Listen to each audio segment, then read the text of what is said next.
بند کتابوں کے ساتھ پہلے آپ عبارت کا مفہوم بیان کریں اور پھر طلباء کو خاموش قرأت کا وقت دیں۔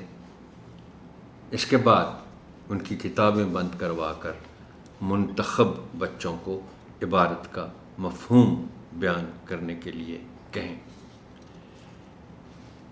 اب اس میں ظاہر ہے پہلے آپ خود مختصراً اس عبارت کا، اس متن کا مفہوم بیان کریں گے۔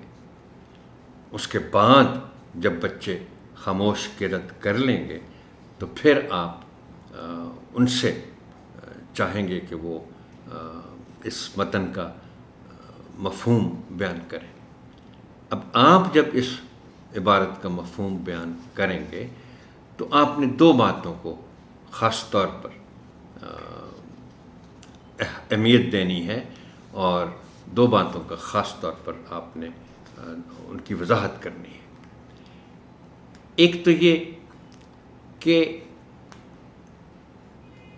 ہم ویسے تو زندگی میں بے شمار کام کرتے ہیں، مگر روزی روٹی کے لیے، معاش کے لیے، معاش کے ذریعے کے طور پر ہم کسی کام کو باقاعدہ اپناتے ہیں، یا تو ہم کہیں ملازمت کرتے ہیں یا ہم اپنے طور پر کوئی کام کرتے ہیں اور اس کام کا معاوضہ وصول کرتے ہیں، تو یہ پیشہ کہلاتا ہے۔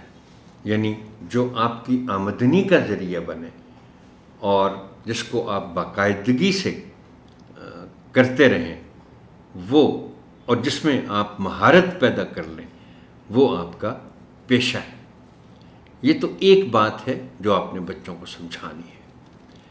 اب دوسری بات جو ہے جس پر زور دیا گیا ہے اس متن میں، وہ یہ ہے کہ ہم کسی کو کتنا احترام دیتے ہیں،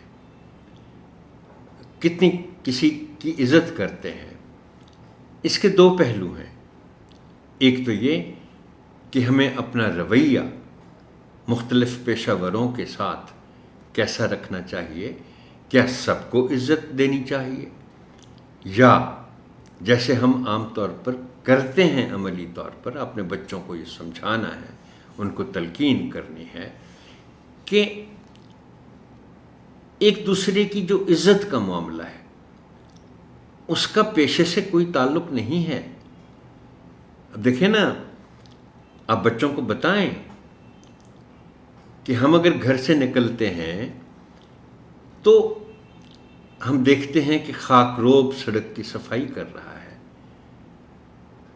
تو کیا ہم اس کو سلام نہیں کریں گے، سلام میں پہل نہیں کریں گے؟ کیا ہم یہ سوچیں گے کہ یہ تو خاک روب ہے، یہ تو نچلے درجے کا پیشہ ور ہے؟ نہیں، انسان سب برابر ہیں، ہمیں سب کی عزت کرنی ہے، اور سلام کرنے سے پہلے یا اس کو عزت کے ساتھ مخاطب کرنے سے پہلے ہم ہرگز نہیں سوچیں گے کہ اس کا کام کیا ہے۔ آپ ایک اور مثال بھی بچوں کو دے سکتے ہیں چونکہ اس کا بلا واسطہ طور پر بچوں کو تجربہ ہوتا ہے، اور وہ یہ ہے کہ اگر گھر میں کوئی نوکر چاکر ہے، کوئی ملازمہ ہے، میڈ ہے، تو اس کو کیسے مخاطب کرنا ہے۔ میں آپ کو ذاتی طور پر اپنا ایک تجربہ بیان کر سکتا ہوں کہ بچہ میرے گھر میں، میرا پوتا، وہ ایک بچی کام کرتی ہے گھر میں، تو اس کے لیے وہ لفظ استعمال کرتا تھا کام والی۔ تو میں نے پھر اپنے پوتے کو سمجھایا کہ بیٹا دیکھو، ہم سب برابر ہیں، وہ غریب ہے تو اس کا یہ مطلب نہیں ہے کہ آپ اس کے لیے یہ الفاظ استعمال کریں۔